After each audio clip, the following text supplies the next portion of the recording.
Glucose है उसके अंदर एल्डिहाइड है, इसीलिए ग्लूकोज को कहा जाता है एल्डोहेक्सोस। क्यों? क्योंकि अंदर एल्डिहाइड ग्रुप है, 6 कार्बन का हेक्स और ओस। फ्रुक्टोज है, इसे कहा जाता है कीटोहेक्सोस। क्यों? क्योंकि कीटोन फंक्शनल ग्रुप है। रखना वैसे ही याद है, H H OH। अब यहाँ मत जाना, कार्बन की वैलेंसी कंप्लीट हो गई है। OH है तो H, H है तो OH, H है तो OH। ये हो गया आपका open chain structure of fructose. इसमें ये एनोमेरिक कार्बन है 3, ओके। और इसमें OH राइट हैंड साइड पर है, इसीलिए कैपिटल D। अब प्रैक्टिकली ये पता चला है कि फ्रुक्टोज के कैपिटल D जितने हैं वो सब लीवो रोटेटरी है, मतलब क्या है, माइनस है, और इसे कहा जाता है फ्रुक्टोज। अब इसके ऊपर से हम फिशर प्रोजेक्शन करें तब सेकेंड कार्बन को फिफ्थ के साथ ज्वाइन करेंगे। और हाँ, इसमें जो ये सेकेंड नंबर का कार्बन है वो एनोमेरिक है। क्यों वो सेकेंड वाला एनोमेरिक है? क्योंकि ओपन चेन स्ट्रक्चर में वही कार्बन कार्बोनिल के फॉर्म में है ना, इसीलिए। अब हम इसको ड्रॉ करें तो 2 3 4 5 6 CH2OH, ओके। चलो क्या करना था, H H OH H OH। ये सेकेंड नंबर का है, थर्ड नंबर का है, फोर्थ है, फिफ्थ है और सिक्स है। कनेक्ट किसको करने को कहा था मैंने, 2 और फिफ्थ को। क्यों? क्योंकि ये एनोमेरिक है, तो इसे आप ज्वाइन करो फिफ्थ के साथ, ओके। चलो ऐसे 2 स्ट्रक्चर पहले मैं बना देता हूं, 2 3 4 5 6 CH2OH H H OH H OH oxygen. अब इसके आगे जाए हम तो देखिए क्या होगा, ओके। दोनों सेम ड्रॉ कर दिए हमने। चलो ये 2 है, 3 4 5 6, ओके। अब इसके अंदर एनोमेरिक कार्बन कौन सा है, फर्स्ट। अब इसके अंदर आपको OH इस साइड ड्रॉ करो तो फर्स्ट कार्बन रह गया ना जो CH2OH, ये हमने लेफ्ट हैंड साइड पर ड्रॉ किया। अब एनोमेरिक कार्बन पर OH किस पोजीशन पर है, राइट हैंड साइड पर है, तो इसे कहेंगे अल्फा। ये कायरल कार्बन है, कायरल कार्बन पर OH कौन सी साइड पर है, राइट हैंड साइड पर है, तो ये कैपिटल D। मैंने क्या कहा, फ्रुक्टोज के अंदर कैपिटल D है, वो क्या है, लीवो रोटेटरी है, मतलब माइनस फ्रुक्टोज, ओके। उसी तरह इसमें अब OH इस साइड लिखेंगे तो CH2OH इस साइड लिखेंगे। OH किस साइड पर है, लेफ्ट हैंड साइड पर है, तो बीटा। फिर ये एनोमेरिक सॉरी कायरल कार्बन पर OH यहाँ है, D माइनस फ्रुक्टोज, ओके। तो ये हो गए आपके फिशर प्रोजेक्शन। अब इसके ऊपर से हमें क्या ड्रॉ करने हैं, हावर्थ। अब इसमें 4 कार्बन और 1 ऑक्सीजन है, मतलब 5 मेंबर रिंग है, तो ये थोड़ा अलग तरीके से ड्रॉ करना है। एक ऑक्सीजन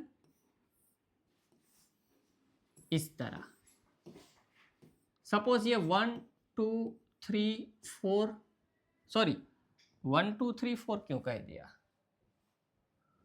अब देखो कौन सा कार्बन है, 2 3 4 और 5, रिंग में जो है वही नाम दिए मैंने। अब देखिए ड्रॉ कैसे करना है, सेम टू सेम, फिफ्थ वाले को छोड़ दो, बाकी के जितने भी हैं इसे कहाँ ड्रॉ करने हैं, अप। तो फर्स्ट सेकंड पर CH2OH up, CH2OH up, third पर OH अप, फोर्थ पर H अप। ये कहाँ ड्रॉ करना है, डाउन, और डाउन ड्रॉ करना है मतलब यहाँ, तो 6 वाला जो कार्बन है वो यहाँ आएगा, 6 नंबर का, ओके। चलिए आगे बढ़ते हैं। आगे बढ़ते हैं। कंप्लीट करो तो यहाँ पर क्या होगा, OH H OH।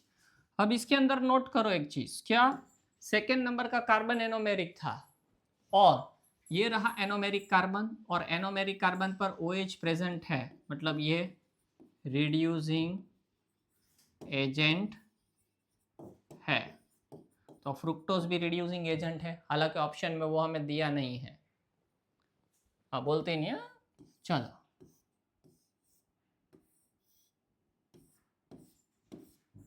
अब इसका आप ड्रॉ करना, इसके ऊपर से ये वाले अप, इसको डाउन। ओके, अब मुझे जो करवाना है वो, अब ये देखो सुक्रोज डाइसेकेराइड है, तो डाइसेकेराइड किसको कहते हैं, हाइड्रोलिसिस से अगर हमें मोनोसेकेराइड के 2 यूनिट मिलते हैं तो वो कहलाता है डाइसेकेराइड। सुक्रोज, लैक्टोज और माल्टोज तीनों के तीनों डाइसेकेराइड है। अगर उसकी हाइड्रोलिसिस करेंगे हम तो सुक्रोज में से ग्लूकोज एंड फ्रुक्टोज मिलेगा, लैक्टोज में से गैलेक्टोज एंड ग्लूकोज मिलेगा, और माल्टोज में से ग्लूकोज एंड ग्लूकोज मिलेगा। माल्टोज दोनों ग्लूकोज यूनिट ही देगा। अब मैं आपको यह कहना चाहता हूं कि सुक्रोज में ग्लूकोज और फ्रुक्टोज जो मिल रहा है वो, इसका मतलब यह हुआ कि ग्लूकोज एंड फ्रुक्टोज का यूनिट एक दूसरे से कंबाइन होके फ्रुक्टोज सुक्रोज बना है। कहां से अटैच है वो कहना मुझे है। तो ग्लूकोज है उसका फर्स्ट कार्बन और फ्रुक्टोज है उसका सेकंड कार्बन, एक दूसरे से लिंकेज है। और अभी मैंने पढ़ा दिया कि ग्लूकोज में फर्स्ट कार्बन एनोमेरिक पर OH है, फ्रुक्टोज के सेकंड नंबर कार्बन पर OH प्रेजेंट है। पर यहाँ सुक्रोज के स्ट्रक्चर में देखिए फर्स्ट कार्बन पर OH नहीं है और इसके सेकंड वाले पर OH नहीं है। सुक्रोज में फर्स्ट, सुक्रोज ग्लूकोज और फ्रुक्टोज का यूनिट कंबाइन है। Glucose first anomeric OH absent, fructose second से अटैच है जहां OH एब्सेंट। ये OH नहीं गिनना, ये तो फर्स्ट कार्बन है किसका, फ्रुक्टोज का, सेकंड पर OH नहीं है। इसका मतलब सुक्रोज में जो एनोमेरिक कार्बन्स है ग्लूकोज और फ्रुक्टोज उसके OH एब्सेंट है और इसीलिए ये नॉन रिड्यूसिंग है शुगर। आपको मैं चाहता तो इतना शॉर्टकट दे देता कि जितने भी यूनिट है इसमें एक सुक्रोज ही है जो नॉन रिड्यूसिंग है, बाकी सब रिड्यूसिंग है। Sucrose is a non reducing agent. पर मुझे ये सब पढ़ाना इसलिए था कहीं से आया तो। अब देखिए लैक्टोज जो है वो गैलेक्टोज सॉरी और ग्लूकोज से अटैच है। इसमें ग्लूकोज का फोर्थ अटैच है, मतलब फर्स्ट अवेलेबल है और OH भी है, इसीलिए ये रिड्यूसिंग शुगर है, रिड्यूसिंग एजेंट है। माल्टोज है, इसमें ग्लूकोज का फर्स्ट और 4 अटैच है, तो एक फर्स्ट पर OH प्रेजेंट है, इसीलिए ये भी रिड्यूसिंग एजेंट है। तो ऐसे मैं सिर्फ कह सकता था कि sucrose is only non reducing agent, पर मुझे ये सब दिखा के आपको बताना था कि आप ये सब लर्न कर लेना, स्ट्रक्चर कैसे ड्रॉ हो, ये भी है ना, मेरे स्ट्रक्चर से मैच करना आपसे हो जाएगा। अब देखिए तो इसमें आंसर क्या आएगा कि sucrose is a only non reducing agent. Okay चलिए आगे बढ़ते हैं। Number of hydrogen bond between guanine and cytosine pair. अब ये भी एक मुझे पूरा करवाना था। आपको पता होगा कि DNA और RNA जो है इस यूनिट को अगर कंप्लीटली हाइड्रोलिसिस करोगे तो 3 मिलेंगे, एक पेंटोज शुगर, नाइट्रोजन बेस और फॉस्फोरिक एसिड। अब जो नाइट्रोजन बेस है वो 2 तरीके के होते हैं, प्यूरिन एंड पेरिमिडिन। प्यूरिन जो है ये इसके स्ट्रक्चर, उसमें एडेनिन ग्वानिन, और पेरिमिडिन के अंदर साइटोसिन थाइमिन यूरेसिल। मैं रिक्वेस्ट करूंगा कि ये पांचों के पांचों स्ट्रक्चर ड्रॉ करना और इसे याद रखना, पूछ सकते हैं। अरे मैं तो कहूँ इसके IUPAC नेमिंग भी कर लेना, पूछ सकते हैं आपको।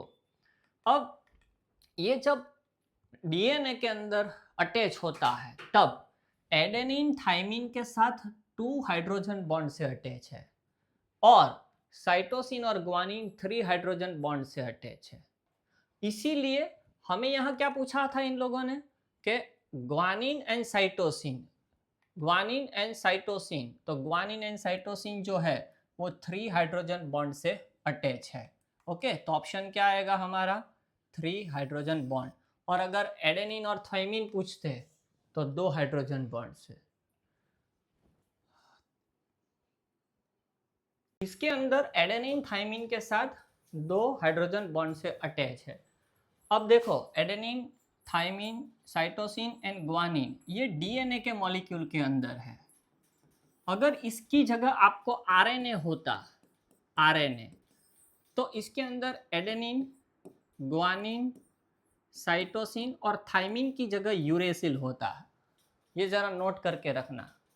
ओके, जब आप पढ़ते होगे घर पर तो आपको कोई परेशान करता होगा ना, वैसे यहाँ मुझे मेरी बेटी परेशान करती है, रिकॉर्ड नहीं करने देती। जब रिकॉर्डिंग करो ना तभी आ जाती है, न जाने उसको लगता है कि उसके बोलना है वो लाइक शेयर एंड सब्सक्राइब वाला जो बोलते हैं ना यूट्यूब पर, परेशान करती रहती है। चलो, the standard cell potential is 0। अब स्टैंडर्ड सेल पोटेंशियल मतलब क्या, तो E0 सेल, ये वैल्यू 0.0 वोल्ट कब होगी, तो वो दो तरीके से 0.0 हो सकती है। एक, जब दोनों इलेक्ट्रोड सेम हो, मतलब जो एनोड दिया है वही कैथोड दिया हो तब। पर ऐसा ऑप्शन में नहीं है, पर ऑप्शन में ये है कॉन्सेंट्रेशन सेल। यस, अब कॉन्सेंट्रेशन सेल किसे कहते हैं, Cu solid, Cu2 plus 0.1 molar salt bridge, Cu2 plus 0.01 molar Cu solid.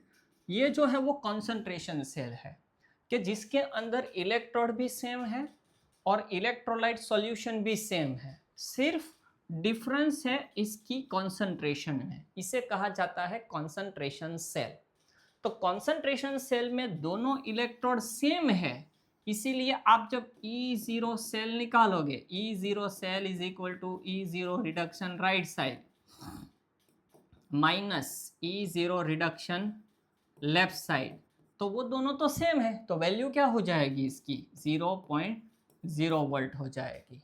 Okay, the number of radial node exhibit by 4p hydrogenic orbitals are. अब जो रेडियल नोड है, radial node आपको पता है, रेडियल नोड n-l-1 ये formula है। अब n मतलब क्या, प्रिंसिपल क्वांटम नंबर, तो इसमें n इज इक्वल टू 4 होगा, माइनस, अब l इज इक्वल टू 0 तो s ऑर्बिट, और l इज इक्वल टू 1 तो p ऑर्बिट। हमें यहाँ p बोला गया है तो हम l की जगह 1 माइनस 1 तो क्या मिलेगा 2। तो इसका मतलब आंसर हमें क्या मिलेगा 2, है ना। हाइब्रिड ऑर्बिट्स इन sp2 माइनस, क्या करो, स्टेरिक नंबर निकालो। अब स्टेरिक नंबर निकालने से आपको इसकी हाइब्रिडाइजेशन मिल जाएगी। हालांकि इस क्वेश्चन के टाइम पर बहुत ऑब्जेक्शन उठे थे। ऑब्जेक्शन इसलिए उठा था क्योंकि इसके आंसर जो करेक्ट आंसर है ना वो शायद इसमें दिया नहीं है। मैं अभी करके देख लूँ तो स्टेरिक हिंड्रेंस जो सॉरी वैलेंस इलेक्ट्रॉन sp के 5 इलेक्ट्रॉन्स है, -2 चार्ज क्या सजेस्ट करेगा, इसने 2 इलेक्ट्रॉन गेन किए हैं तो इसमें भी 2 ऐड कर दो, प्लस फ्लोरीन मोनोवैलेंट एटम है तो एक ही तो बॉन्ड बनाएगा, और कितने हैं 5 डिवाइडेड बाई 2, तो इसका मतलब हमें क्या मिलेगा 6। अब याद करो स्टेरिक नंबर के हिसाब से मैंने करवाया था कि 6 नंबर मिले तो वो क्या होता है sp3d2, sp3d2 क्या इसमें दिया है। अब इसमें D2sp3 दिया है, sp3d2 नहीं दिया है, तो अभी मैं इसके साथ जाऊंगा क्योंकि ऑप्शन मैंने कहा ना कि ये शायद आया ही था कुछ प्रॉब्लम में कि इसका हुआ नहीं था, पर ठीक है अभी हम इसके साथ जाएंगे B के साथ। ओके, चलिए, बाकी आंसर करेक्ट आंसर ये है sp3d2। अब आप कहोगे D लास्ट में लिखे आगे लिखे फर्क क्या पड़ेगा, पड़ेगा। जैसे 3D और 4D, अगर 3D इन्वॉल्व हो तो D2sp3 और 4D इन्वॉल्व हो तो sp3d2, तो ये दोनों में डिफरेंस है, पर ये सब दिया है तो चलो हम क्या करेंगे। ओके, चलिए मिलते हैं।